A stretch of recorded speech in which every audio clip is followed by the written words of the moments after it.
Class 8th Hindi grammar. आज हम इसमें 8 चैप्टर रीड करेंगे। अविकारी शब्द अर्थात अवयव। हम देखते हैं अविकारी शब्द क्या होते हैं। परिवर्तन की दृष्टि से शब्द दो प्रकार के होते हैं। पहला, वे शब्द जिनके रूप, लिंग, वचन, कारक, पुरुष आदि के आधार पर बदल जाते विकारी पद कहलाते। दूसरा, वे शब्द जिनमें कोई परिवर्तन नहीं होता अविकारी पद कहलाते। इस प्रकार व्याकरण की दृष्टि से शब्दों के निम्नलिखित भेद होते हैं। पहला, विकारी। विकारी शब्दों में संज्ञा, सर्वनाम, विशेषण व क्रिया आते हैं। दूसरा, अविकारी। अविकारी शब्दों में क्रिया विशेषण, संबंधवाचक, समुच्चय बोधक तथा विस्मयादि बोधक अवयव होते हैं। अर्थात शब्द दो प्रकार के होते हैं, विकारी और अविकारी। अब अविकारी शब्द 4 प्रकार के होते हैं। पहला, क्रिया विशेषण, दूसरा संबंध बोधक, तीसरा समुच्चय बोधक, चौथा विस्मयादि बोधक। अब हम देखते हैं पहले क्रिया विशेषण की डेफिनेशन। वे अविकारी शब्द जो वाक्य में क्रिया संबंधी विशेषता बताते हैं क्रिया विशेषण कहलाते हैं। जैसे राम धीरे चलता है, तो यहाँ चलता है क्रिया की विशेषता, धीरे शब्द से बताई जा रही है।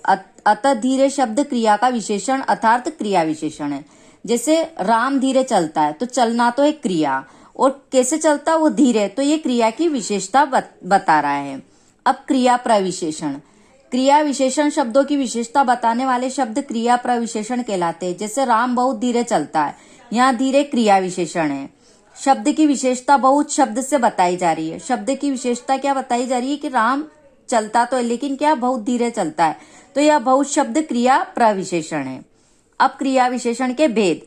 क्रिया विशेषण के 4 भेद होते हैं। पहला, कालवाचक क्रिया विशेषण, दूसरा स्थानवाचक क्रिया विशेषण, तीसरा रीतिवाचक क्रिया विशेषण, चौथा परिमाणवाचक क्रिया विशेषण। अब हम यहाँ पे कालवाचक क्रिया विशेषण की डेफिनेशन देखते हैं। काल का अर्थ होता है समय। वे क्रिया विशेषण शब्द जो क्रिया की समय काल संबंधी विशेषता बताते अर्थात क्रिया होने का समय बताते कालवाचक क्रिया विशेषण कहलाते हैं। जैसे राम कल आएगा, तो यहाँ पे कल क्या है, कालवाचक, वो समय बता रहा है। वह सुबह से पढ़ रहा है, तो वह सुबह से पढ़ रहा है, तो वो समय हो गया कि वह सुबह से ही पढ़ रहा है, तो ये कालवाचक क्रिया विशेषण है। कालवाचक क्रिया विशेषण के उदाहरण जैसे आज, कल, परसों, कब आदि। अब हम देखते हैं दूसरा, स्थानवाचक क्रिया विशेषण। क्रिया की स्थान संबंधी विशेषता बताने वाले क्रिया विशेषण स्थानवाचक क्रिया विशेषण कहलाते हैं। जैसे राम ऊपर गया, तो ऊपर क्या स्थान, मोहन उधर बैठा है, उधर क्या इंगित कर रहा है, स्थानवाचक क्रिया विशेषण है। अब स्थानवाचक क्रिया विशेषण के भेद। ये 2 प्रकार के होते हैं। स्थिति सूचक में यहाँ, वहां, जहां। दिशा सूचक में उधर, किधर, इधर। अब हम तीसरा देखते हैं, रीतिवाचक क्रिया विशेषण। जो क्रिया विशेषण शब्द क्रिया के होने के ढंग को बताते हैं उन्हें रीतिवाचक क्रिया विशेषण कहते हैं। जैसे वह धीरे धीरे चलता है, राम तेज चलता है, तो यहाँ धीरे धीरे तथा तेज शब्द चलना क्रिया के ढंग अर्थात रीति को बता रहे हैं। रीतिवाचक क्रिया विशेषण के निम्नलिखित उपभेद है। जैसे प्रकार बोधक में अचानक, सहसा, ऐसे। दूसरा, निश्चय बोधक में निश्चय, ठीक, सही, अवश्य। अनिश्चय बोधक में कदाचित, शायद, जिसके मतलब कोई निश्चय नहीं हो। चौथा, स्वीकृति बोधक में ठीक, हाँ, जी। पांचवा, कारण बोधक में अतः, अतएव, इसलिए। छठा, निषेध बोधक में नहीं, न, मत। सातवां, उदाहरण बोधक में मात्र, भर, तक।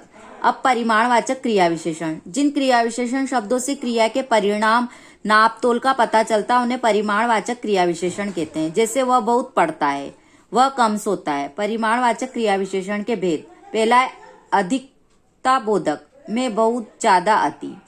दूसरा है न्यूनता बोधक। न्यून का अर्थ होता है कम, जैसे कम, कुछ, थोड़ा। पर्याप्त बोधक में बस, केवल आदि। तुलना बोधक में अधिक, कम, कितना, किसी भी वस्तु से जैसे हम तुलना करते हैं। श्रेणी बोधक में बारी बारी से, क्रम से आदि। अब हम देखते हैं संबंध बोधक अवयव। वे अविकारी शब्द जो संज्ञा, सर्वनाम शब्दों के बाद आकर वाक्य के दूसरे शब्दों से उनका संबंध बताते हैं संबंध बोधक अवयव कहलाते हैं। जैसे सीता राम के साथ वन को गई, प्यास के मारे वह बेहोश पड़ा है। इसमें उदाहरण जैसे ऊपर, पेड़ के ऊपर पक्षी बैठा है, नीचे, पेड़ के नीचे यात्री बैठे हैं। इस तरीके से ये उदाहरण है, ये आप खुद रीड करेंगे। अब हम देखते हैं समुच्चय बोधक अवयव।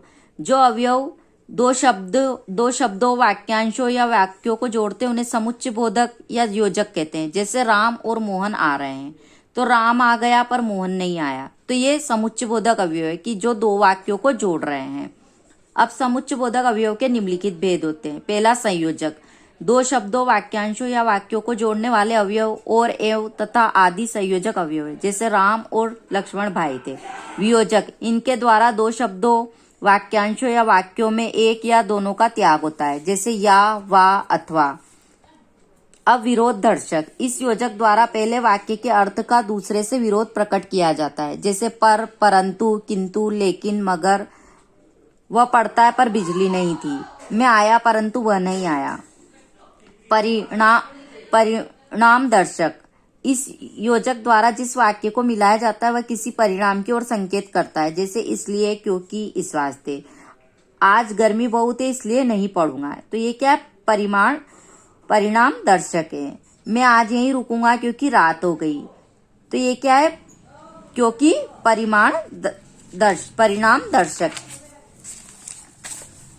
अब उद्देश्य दर्शक, इस समुच्चय बोधक अवयव के बाद आने वाला वाक्य पहले वाक्य के उद्देश्य को सूचित करता है। जैसे ताकि, इसलिए कि, जो आदि। संकेत दर्शक, इस समुच्चय बोधक अवयव द्वारा जिन दो वाक्यों को जोड़ा जाता है उनमें एक का संकेत दूसरे में पाया जाता है। जैसे यदि, तो, अगर, तो आदि। यदि परिश्रम करोगे तो उत्तीर्ण हो जाओगे। अब हम देखते हैं स्वरूप दर्शक, इस समुच्चय बोधक अवयव का प्रयोग पूर्व प्रयुक्त शब्द, वाक्यांश या वाक्य के अर्थ को स्पष्ट करने के लिए किया जाता है। जैसे यानी, जैसे अर्थात। वह गधा अर्थात मूर्ख है, तो ये क्या स्वरूप दर्शक है। अब हम देखते हैं विस्मयादि बोधक अवयव। जिन अवयव शब्दों से हर्ष, शोक, घृणा, विस्मय, कष्ट, खुशी आदि भाव प्रकट हो उन्हें विस्मयादि बोधक अवयव कहते हैं। जैसे विस्मय बोधक अहो, ए। हर्ष बोधक में आहा, आहा। हर्ष का अर्थ होता है खुशी। शोक बोधक हाय, हाय, हाय रे। घृणा बोधक छी, हट, धत। स्वीकृति बोधक में हाँ, जी, हाँ। संबंध बोधक में अरे, हरे, रे, ये विस्मयादि बोधक अवयव के भेद है। अब हमने ये चैप्टर पूरा रीड कर लिया है, आप भी इसको अच्छे से रीड करेंगे। Thank you.